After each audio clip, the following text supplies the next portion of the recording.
Bonjour à toutes et à tous. Merci de nous rejoindre pour cette nouvelle émission. Les 2 et 3 février dernier, le Forum Rive Espérance a tenu sa 6e édition à Liège en présence de 1000 participants.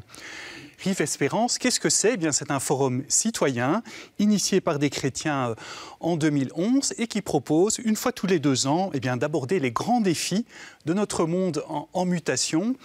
Et cette année, le thème de Rive Espérance était « Quelle spiritualité, au pluriel, pour demain ?» Pour parler des enjeux de la spiritualité, eh bien, j'ai le plaisir d'accueillir 2 invités.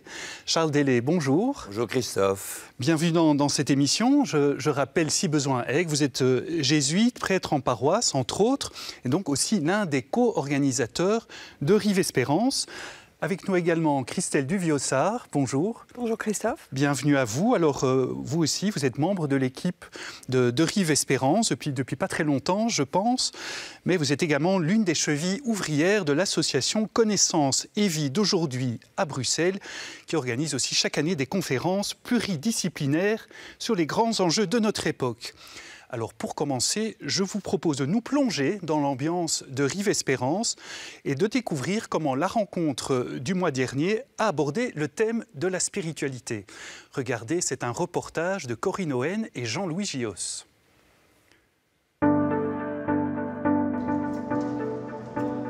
C'est la foule des grands jours aujourd'hui, au Palais des Congrès de Liège, pour la 6e édition de Rive Espérance. Pendant 2 jours, le forum invite les participants à explorer sous toutes les coutures les enjeux contemporains de la spiritualité.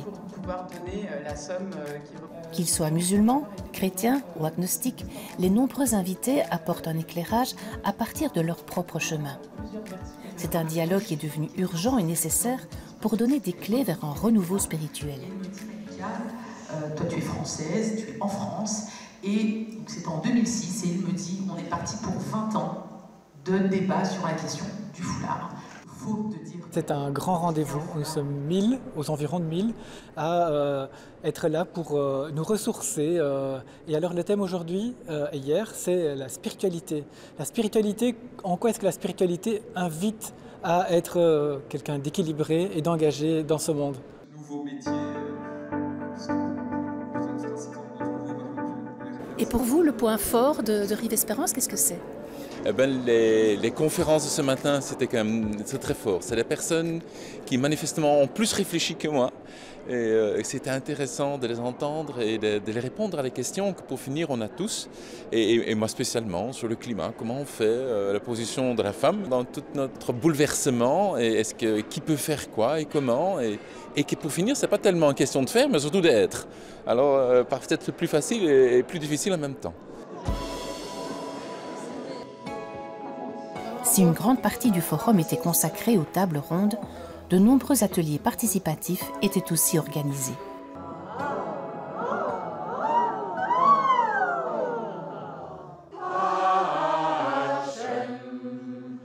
Alors dans les ateliers, on a été chercher des manières de décliner la spiritualité. Alors je pense qu'il y a de la spiritualité qui sert comme ressourcement. Et donc on a un atelier sur le chant, on a un atelier sur le silence, retrouver le silence, c'est pas évident dans notre société. On a des ateliers sur différentes formes de méditation. On remarque que la spiritualité est parfois une pratique plus individuelle. Et voilà. Alors on a aussi des ateliers qui sont autour de l'ouverture, qui sont sur l'engagement, le dialogue. On a un atelier par exemple sur la spiritualité dans le milieu carcéral, avec un catholique, un protestant et un musulman comme 3 aumôniers différents avec des sons de cloche. Et donc on a essayé de trouver des voies différentes qui montrent comment la spiritualité elle est bien là au cœur de la société. Finalement c'est une question spirituelle qui parle des liens qu'on peut créer entre nous et d'autres aspects de notre intériorité, de tout ce qui se vit en nous et autour de nous. Caroline Milité, sans s'épuiser, en quoi est-ce que le thème de votre atelier rejoint celui de Rive Espérance? Alors c'était vraiment très en lien avec ce qu'on a entendu ce matin, notre éco-psychologie, de comment finalement on peut ressentir à l'intérieur de nous les échos de la terre qui pleure. C'est Thich Nhat Hanh qui dit ça et qui a formalisé ce qu'on appelle la spirale du travail qui relie, qui est un travail intérieur en 4 étapes qu'on vit en groupe. Et c'est ce qu'on a fait vivre aux participants et aux participantes de notre atelier aujourd'hui, de voir comment en fait on peut s'ancrer dans la gratitude pour ensuite aller voir ce qui ne va pas dans le monde, changer de regard et aller de l'avant pour finalement poser des actions dans notre quotidien, pour prendre soin de nous quand on milite et finalement même dans toutes les dimensions de notre vie, puisque ce n'est pas parce qu'on est en train d'épuiser les limites de notre terre qu'on ne doit pas s'écouter et se respecter. C'est important pour vous de nourrir votre spiritualité? Oui, tout à fait, tout à fait. C'est vraiment un endroit où la spiritualité est vraiment en approfondissement, ça nous donne des pistes. En tout cas, moi, ça m'ouvre vraiment l'esprit vers voilà, des choses que je connais, puis des autres aussi, des choses que je connais moins. Et donc, vraiment, je dirais que pour l'ouverture d'esprit, c'est vraiment super bien. Vif succès pour ce forum 2024, riche en rencontres et en découvertes. Ce qui a permis de se ressourcer afin de patienter jusqu'à la prochaine édition de Rive Espérance. Voilà pour ce petit aperçu de du dernier forum Rive Espérance. Alors, on l'a entendu, il avait pour but donc d'explorer les enjeux de la spiritualité aujourd'hui. Charles Delay, donc vous êtes co-organisateur depuis 2011 de Rive Espérance. J'ai envie de vous poser la question, quels seraient, selon vous, les enjeux de la spiritualité aujourd'hui? On va se contenter d'un seul enjeu. C'est déjà pas mal. Le monde de demain. Je prétends que si l'on veut vivre cette époque qui n'est pas facile et qui est en route vers un autre monde, on parle de mutation, il faut un souffle spirituel. Au fond, le gros problème, c'est que l'on croit que la spiritualité, c'est se caresser l'âme tranquille pour soi. Non, la spiritualité, c'est le lieu d'un dynamisme, d'un souffle pour inventer le monde de demain. La spiritualité, au fond, elle nous invite à un travail de transformation de soi, mais en vue de plus d'humanité pour soi, bien sûr, mais pour le monde. Un monde plus humain, c'est urgent, non? C'est tout à fait urgent. Christelle Duvieux-Sart, même question. Vous aimez, avec beaucoup de modestie, vous présenter comme simple citoyenne. Alors, pour la citoyenne que vous êtes, quel serait l'un ou l'autre enjeu de la spiritualité aujourd'hui? Un enjeu essentiel, je crois, c'est notre rapport au vivant, parce que nous vivons une période de destruction dramatique du vivant qui, je crois, appelle vraiment une remise en question de notre rapport au monde et de la manière dont, en tant qu'espèce, parce que nous sommes responsables de cette destruction du vivant, en tant qu'espèce, nous pouvons revoir notre rapport à toutes les espèces vivantes. Et pour revoir ce rapport et changer nos modes de vie comme il est nécessaire, je crois qu'il est indispensable de faire vraiment un travail intérieur pour pouvoir ensuite enraciner de manière profonde à l'intérieur les transformations dans nos comportements qui sont rendues nécessaires. Donc une spiritualité comme transformation qui commence à l'intérieur. Charles Delay, vous êtes prêtre, jésuite, aussi sociologue. Alors une petite question par rapport à ça. Comment expliquer cet intérêt, renouveau d'intérêt pour la spiritualité dans notre société depuis 20-30 ans, alors que, par ailleurs, le christianisme semble en perte de vitesse? En voilà des questions. N'est-ce pas? J'ai envie de dire qu'il y a un intérêt modeste. On parle beaucoup de la spiritualité aujourd'hui, mais on en parle parce qu'on prend conscience qu'on l'a oublié. On parle d'un manque, en fait. Oui. Alors, le christianisme, effectivement, est en perte de vitesse. Il y aurait peut-être toute une réflexion à faire sur religion et spiritualité. Je crois que le but, c'est de rendre l'homme spirituel. Vous savez qu'une des manières de concevoir l'être humain, c'est corps, psychisme, spiritualité, c'est-à-dire cette dimension de transcendance. Et cela, on l'a oublié. Je crois que la religion est au service, elle est un moyen pour servir la spiritualité. Mais c'est un petit peu comme la nourriture, quoi. C'est un moyen de manger, mais autant bien manger. Donc autant que les religions soient vraiment vivantes et fortes pour pouvoir servir la spiritualité. Alors le christianisme est en perte de vitesse, c'est certain, peut-être parce qu'on s'y est habitué. Et quand on s'habitue à quelque chose, on n'en voit plus toute la richesse. C'est dommage parce qu'il y a, je crois, mais je suis payé pour le dire, il y a des trésors que l'on a oubliés, qu'on va chercher ailleurs. Et c'est très bien, ils sont aussi ailleurs, mais ils sont aussi dans l'héritage. Au fond, la religion permet de s'enraciner dans une tradition un petit peu comme les savants. Vous savez, les savants, ils diront « nous sommes des nains, nous sommes juchés sur les épaules de nos prédécesseurs ». Il n'y a pas d'Einstein sans Galilée. Alors on reviendra effectivement sur ce rapport entre spiritualité et religion. Christelle Duvieux-Sart, est-ce que la spiritualité peut, bien qu'elle soit souvent comprise de manière individuelle, est-ce qu'elle peut quand même aussi rassembler les personnes, peut-être créer des ponts par-delà les multiples divisions aujourd'hui ? Certainement, je voudrais d'abord rebondir, si je peux, sur ce que le Père Charles vient de dire. J'aime beaucoup une citation qui est attribuée à Gustave Mahler et qui dit « La tradition, ce n'est pas l'adoration des cendres, mais la transmission du feu ». Et je trouve que c'est absolument essentiel et que, si je peux me permettre, le christianisme, là où il contribue à transmettre le feu ou à transmettre le souffle, là où il s'attache au cœur du message de l'Évangile, plutôt peut-être qu'à la forme, plutôt qu'à certains dogmes, il est absolument essentiel. Et votre question par rapport à la spiritualité, à son rôle potentiel pour réduire les divisions, je vois la spiritualité en fait vraiment comme le cœur profond, commun probablement entre toutes les religions, c'est-à-dire un lien à des valeurs essentielles et à ce que nous avons, je pense, tous au fond de nous, des aspirations à l'amour, des aspirations à la joie, à l'harmonie, au lien, au bien. Et donc, quand des religions ou des spiritualités dialoguent, comme ça s'est fait grâce à l'initiative du Père Delay au Forum Rive Espérance, et ça se fait dans d'autres lieux aussi, quand ces dialogues ont lieu, si ces dialogues se situent à ce niveau profond, je pense qu'ils sont essentiels et que là, la spiritualité peut apporter beaucoup. Alors que si on se crispe peut-être, si on a des crispations identitaires sur ce qui distingue les religions, je pense que là, on n'est pas dans l'essentiel et que peut-être là, on peut être facteur de disharmonie plutôt que de paix. Voilà déjà beaucoup de questions abordées. On va continuer à explorer ce qu'est la spiritualité, en tout cas ce qu'elle peut être. Pour ça, je vous propose de découvrir un spectacle qui a rassemblé différents artistes à Rive Espérance pour partager une passion commune, justement, offrir un espace de dialogue entre les spiritualités, ce dont on vient de parler. Regardez, Corinne Owen et Jean-Louis Gios sont allés voir pour nous ce que font ces artistes.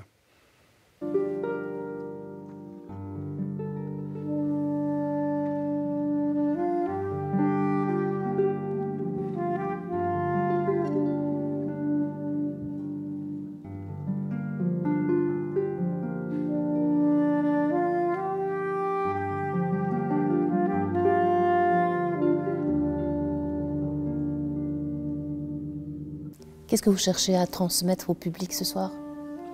Alors la première chose en tout cas moi je pense qu'on cherche à transmettre, c'est de vivre un cheminement personnel intérieur à travers les histoires et la musique et les atmosphères, et aussi les choses visuelles, parce qu'il y a aussi des petites surprises visuellement, que chacun puisse faire comme un voyage à l'intérieur de son paysage personnel et en retirer des nouvelles, peut-être des nouveaux éclairages, des nouvelles pensées, des nouvelles paroles qui vont résonner avec qui il est ou qui elle est. Je vais mettre très proche du public. Bon, il faudra que je fasse attention parce que les lampes ont tendance à pas éclairer toujours très bien les visages. Raconter, est-ce que c'était un défi de mettre ça sur une spiritualité ?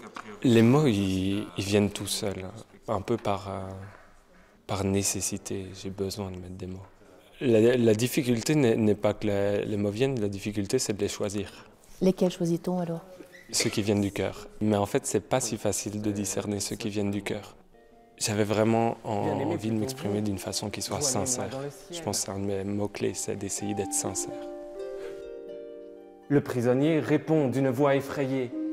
Mais au ciel, je ne sais où je poserai les pieds. Quand on parle de spiritualité, je pense que c'est vraiment important de ne pas se positionner en donneur de leçons. Et c'est en fait très difficile pour moi qui suis professeur de religion.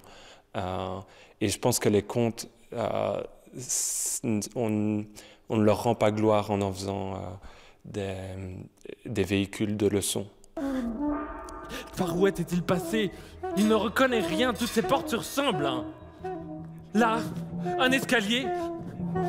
Non, mauvaise idée. Qu'est-ce qu'il avait vu? Qu'est-ce qu'il avait? Il ouvre une porte, une salle, avec des armures.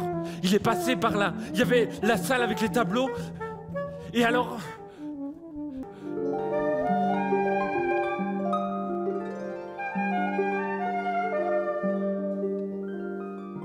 What would you like to transmit through your dance to the public?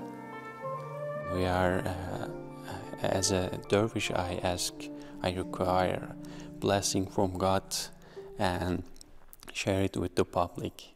So that's the fundamental of Whirling Sema. We are requiring, asking blessings, all the goodness, and share it with the public by the hand gesture.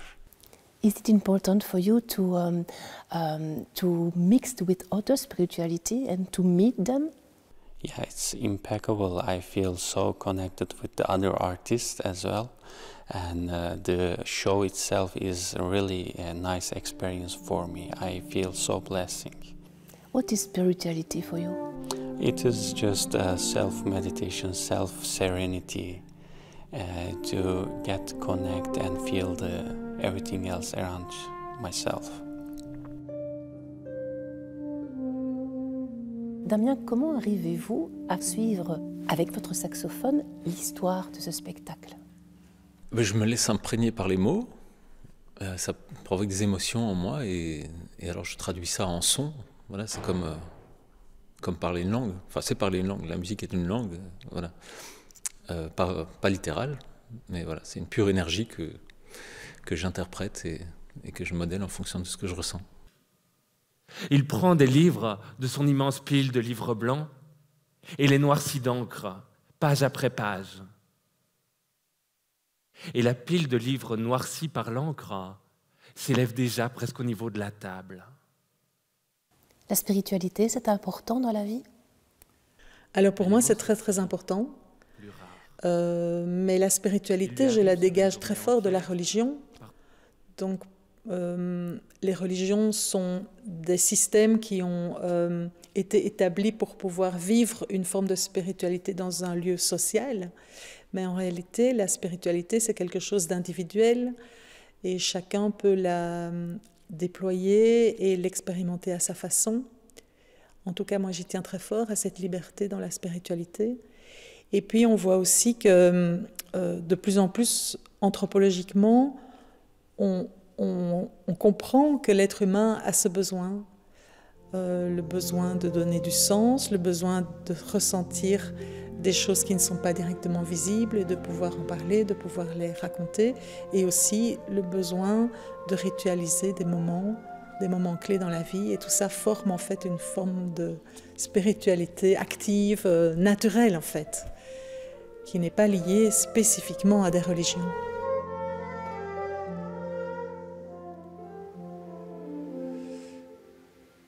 Voilà, on termine sur cette magnifique image d'un derviche tourneur, donc de spiritualité soufie, une spiritualité de l'islam. Alors justement, on lui a posé la question, Charles Delay, qu'est-ce que la spiritualité pour vous? Je vous pose la même question, pour vous, qu'est-ce que c'est la spiritualité? C'est cette dimension que nous avons chacun, chacune en nous, religieux ou pas religieux, c'est cette dimension où l'homme essaie de trouver un sens à sa vie et fait des choix d'engagement en fonction des valeurs qu'il veut respecter et même promouvoir. C'est donc un lieu important, un lieu de décision. Mais cette spiritualité plonge ses racines dans la nappe phréatique commune de l'humanité, parce que le danger d'une spiritualité, ce serait peut-être d'être un repli sur soi, alors qu'elle est tendre la main avec d'autres pour chercher ensemble dans la ligne d'une tradition. Et il y a bien sûr, Christelle le disait, différentes traditions qui doivent dialoguer, c'est urgent pour l'avenir de l'humanité, la globalisation oblige,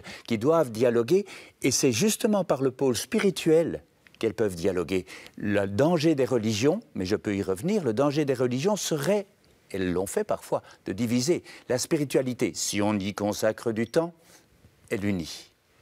Vous êtes d'accord avec ce point de vue, Christelle Duvieux-Sarr? La spiritualité, c'est ce qui nous unit au plus profond, peut-être? Je suis tout à fait d'accord. Je pense en en lien avec ce que j'avais dit. C'est certainement pour moi aussi, à titre individuel, la spiritualité, un moment de ressourcement, un temps de pause pour essayer de me reconnecter aux valeurs que j'ai choisies comme boussole pour la vie. Et une dimension collective, je trouve que la dimension collective de la spiritualité est vraiment importante. Alors c'est sûr, les religions proposent des lieux et des rites qui sont essentiels. Frédéric Lenoir nous dit que dans l'Odyssée du Sacré, qu'à chaque grand bouleversement de la société correspondent des grands bouleversements spirituels. Et ces bouleversements, on les voit vraiment, notamment dans l'émergence de lieux en dehors des lieux de culte. Il y en a beaucoup en Belgique, en France, dans lesquels se rassemblent différentes personnes qui n'ont pas forcément les mêmes appartenances religieuses. Et ces personnes se rassemblent justement pour dialoguer. Ça existe, le Forum Rive-Espérance, le prieuré de Gabriel Ringlet, le centre culturel... le centre de culture spirituelle d'Abdenour Bidar, qui est un ami commun, et bien d'autres lieux aussi. Et je suis frappée aussi de la présence tout à fait prégnante de la spiritualité dans des lieux de regroupement qui, a priori, réunissent des gens autour des questions écologiques. Et la spiritualité est très prégnante là, et je voudrais, si je peux, lire une très courte méditation du grand maître spirituel Satish Kumar, que aussi nous avons en commun comme personne que nous admirons beaucoup. C'est quelqu'un qui se trouve au croisement entre l'activisme écologique et la spiritualité, un méditant militant.